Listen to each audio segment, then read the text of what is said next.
Hello everybody, and welcome back to the Poor Man's Chemist. In this video, we are going to be making sodium orthotellurate from telluric acid. I have 5 grams of telluric acid. Shit, is that on the screen? There we go. Yay, 5 grams of telluric acid. Might even be focused. And 5.22 grams of sodium hydroxide that I have in that crucible, which is covered up because it is exceptionally hot and humid out here, and the sodium hydroxide starts absorbing water pretty much instantly the moment it contacts this fucking air. I decided to go with this prep because the last several preps that I've tried to film and make videos on have completely fucking crashed and burned for one reason or another. Granted, all 4 of them were rather ambitious, but I mean, I've done plenty of ambitious preps before. I swear it was making me think I lost my fucking lab mojo. Another part of that too is just that, you know, I'm working the new job now, so I just have a lot less time to do lab work. Otherwise, I would have had something, you know, out long before now. But unfortunately, you know, that's just the way life goes. So anyway, I am very confident that this prep is going to work. It's going to take several days from start to finish. So, you know, unfortunately, it will be a while until this video is actually out. Although, if you're watching it, it's out now. Haha. But it seems like it's a very simple process. The only thing I'm worried about is that we have to add the telluric acid to the molten sodium hydroxide, with the stuff being basically right at the temperature the sodium hydroxide melts at. In fact, the textbook even says that it needs to be like between 290 and 300 C, but Wikipedia says that sodium hydroxide melts at like 320 something, as I recall. So, I don't know. I guess we have to, like, just melt it and add that shit in there. Which would make sense, since the last time I tried to do this, it splattered all over the place. And I had mentioned this, like, months ago, before my YouTube channel disappeared. And some wonderful person who, I think I know who it was, like, sent me 200 ml crucibles with lids, and it was very, very nice of them, and I really wish I could remember who the hell it was that did that, because I would love to thank them for these. But anyway, I'm hoping that I can just kind of lift the lid up and add that shit to it and put the lid back on it, and we'll be good to go. I guess we'll see. It splattered last time a lot, which is probably because it's telluric acid, an acid, reacting with molten fucking alkali hydroxide. Yeah, I'm thinking this is going to be a violent fucking process. Oh well, here goes nothing.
Okay, so that shit clearly does not appear to have worked.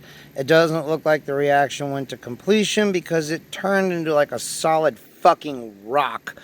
I'm trying to get it to where it's more in the light here. Maybe if I zoom in you can see better. There's unreacted telluric acid in there. There's some yellow shit. That looks like it might be tellurium trioxide or some other breakdown product. So clearly this is not cutting it. The textbook says to melt this shit and then at the melting point add the telluric acid all at once. But it splatters. It doesn't appear to fully react. I'm going to make a judgment call, and maybe it won't be totally pure if I do it this way, but I'm just going to go ahead and combine this shit as it is. Right? I don't know what else to do. It splatters so goddamn much. I can't be right next to it. So we're going to try it this way, and we're just going to keep the heat real low. Create an intimate mixture here. This is probably going to go tits up. Well, if it does, this is my last crucible. I've got more telluric acid. All right, people. Here we go. I don't know. Should I leave it uncovered? Well, I mean, wouldn't be much to film if I didn't. Okay, son of piece of shit. We've had issues with this whole contrast thing here. We got to work this out. And this angle kind of sucks. Oh, there you go again, being a piece of shit. All right. Here goes nothing, people.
All right, everyone. So we have our...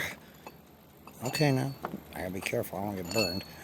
Our two beakers, or crucibles rather, full of stuff. Very nice and not so nice.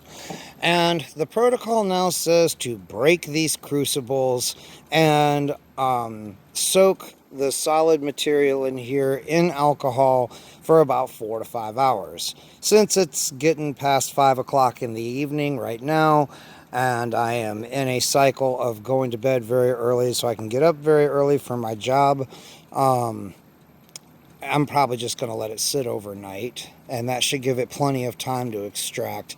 And then tomorrow morning we'll pick up where we've got to filter this hot, and then we've got to let the ethanol solution evaporate at room temperature for 2 to 4 days until it crystallizes. I already have a space set up inside my shed there where I'm slowly evaporating down copper acetate to make some nice great big copper acetate clusters just for shits and giggles. So, you know, it gets hotter than Hades in there during the day. I figure if I just put this shit there, it'll evaporate down just fine. It won't take too long. I really hate to have to break these things. It just kind of kills me because these are not cheap, especially these days. But this shit really is crusted right onto this thing, and there really is no way to get it off. I see why the textbook says to do this. So, unfortunately, sometimes this just has to be done. Oh. After we get the shit out of this bowl. Some kind of random tree jizz, maybe earth jizz, who the fuck knows.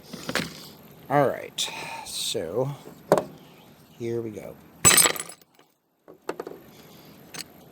Alright, I don't think we need to keep that piece. There's only a tiny bit on that. I know, it's highly alkaline. I'm just touching it with my fingers and with open wounds on my hand. I don't care. I don't give a fuck. Alright, you get your asses down in there. Very nice. Alright, not contaminate one batch and the other, so we can kind of compare. All right, kitties. Here's ooh, we got some shit on this one. Well, that's unfortunate. All right, let's see what can be done about this. Damn. You didn't give me cheap crucibles. Thank you. Sorry. I feel like such a douche. Well, shit. I would really... Yeah, we ain't getting that shit off of there. Fuck.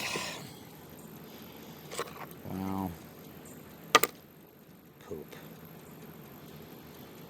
I guess we'll just have to hope it doesn't extract out into the alcohol. Well, I guess we'll see. Oh well, that's the shit batch anyway, so, you know. I don't expect great things from it. I wish I knew what this blue shit was.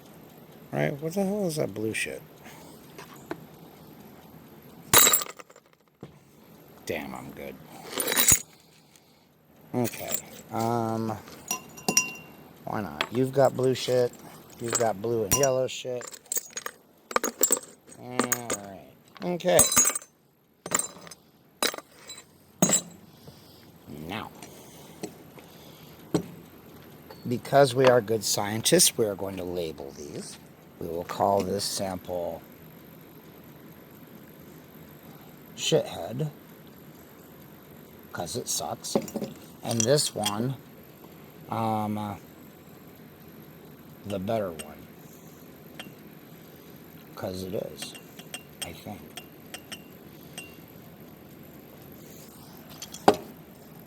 There, very scientific. Hey, if you can't have a little fun with it, you know, you're not doing it right. Alright, so this has been drying over molecular sieves for months. It's about as anhydrous gets. Oh, clearly I need to take another trip to the liquor store and get some more Everclear. I know, it's an expensive way to get ethanol, but you want to know what? It's pure ethanol. It's food grade. It's azeotropic. And I can pretty much rest assured that since the company that makes it wants to make a product as cheaply as humanly possible, that they pretty much just added ethanol and water together, or just distilled it to the point they couldn't distill it anymore and bottled it and sent it on its way. So, you know, it is a good choice, although I agree it is a little costly. But guys, it's not that expensive.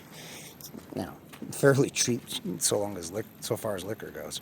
Anyway, so we will let these sit overnight now, and we will see what we get. So I will come back in the morning when we're ready to pick this shit up. Alright everyone, so the next step in the protocol, after letting our stuff soak in alcohol for 4 to 5 hours, or more like 12 hours in this case, is to filter it hot. You can see here I have the shithead sample where I have already done this. I heated it up with stirring until the alcohol was about boiling, and then filtered it very quickly through some coffee filters and cheesecloth, just a little bit, just to catch any of the smaller particulates. It gave me a nice solution. It looks like, you know, there might be some fine particulates that will settle out of it later. However, I can report that as the alcohol dries, it is depositing something. So we have to let this shit sit for 2 to 4 days and evaporate at room temperature, and we should get some fairly large crystals of our stuff. I don't know, we'll see. So, yeah. Hopefully this shit works.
solution of from the better one.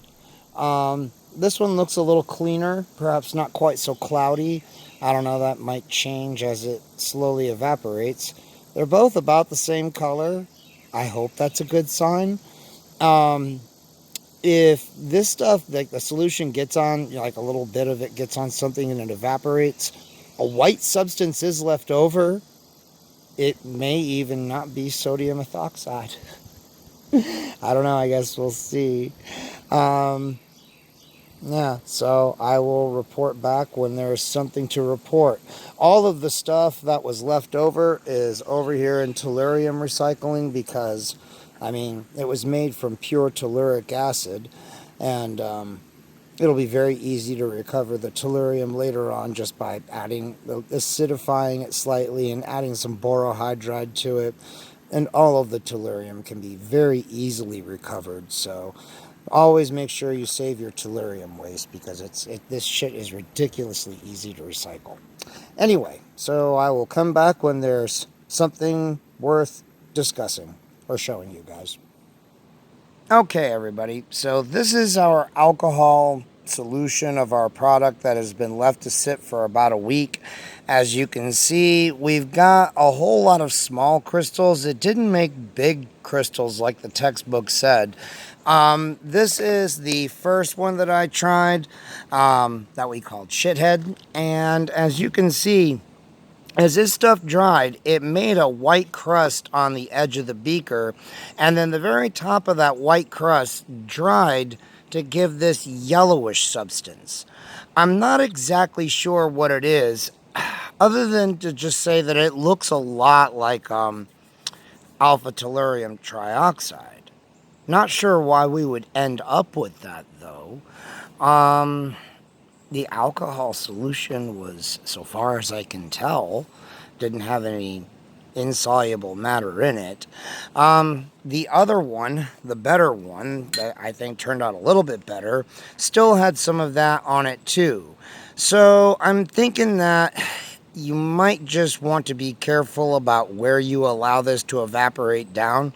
Since it was evaporating out absolute ethanol, I was kind of stuck doing it outside, and this summer, this goddamn place has been like a fucking rainforest with all of the pop-up thunderstorms that keep happening in the constant humidity, so perhaps it's just a breakdown product.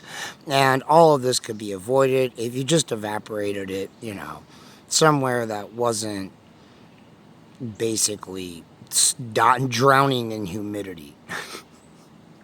So, I am going to go ahead and filter this one, and we will compare it to this one, and yeah, then we'll wrap it up. So I will come back after I'm done with that. Alright, chem peeps, there you have it. This one is Shithead, and this one is the better one. Now, I hope that you can see that they both look more or less the same. We still have a little bit of this unknown yellow contaminant in both samples. Again, that formed basically at where this stuff was drying up the sides of the beaker. I didn't think to get this on camera. It was just a little bit of yellowish stuff right at the very top of that. Again, I have no idea what it could be. My only guess is to say that it's tellurium trioxide because it kind of looks like it. But how sodium orthotellurate turns into tellurium trioxide, I'm not exactly sure. So please understand that that's probably not it. Regardless, for first successful attempt, this is not too bad. I will take this. If you wanted to improve on it, I would definitely recommend drying this shit out in a place that is not nearly as humid as my backyard shed. I mean, it is absolute ethanol. I didn't really want an alcohol fire in the house. Plus, I didn't want my whole house smelling like ethanol. So, the back shed it was. Yeah, not exactly the best place to do this. That's why I'm not too broken up about there being a little bit of yellow jizz in there. Like I said, clearly, for the most part, it worked. The Only other thing that I could think it could possibly be would be dihydrogen orthotellurate. And maybe if the alcohol solution absorbed enough water, even though I was running a dehumidifier in there to try to keep the humidity to a bare minimum, but maybe if that happened, you know. And if that's the case, dihydrogen orthotellurate, sodium orthotellurate, who the hell cares? Either of them is a compound none of us have ever seen before. So, there you go. Something exotic and something new. So, if you like this video, give it a thumbs up. If you didn't like it, well, I'm sorry about that. Subscribe, comment, share the video. Hopefully, I will have something a little better coming soon. And until the next one, y'all, I will see you later. That was pretty goddamn neat. I'm pretty pleased with that. I still got it.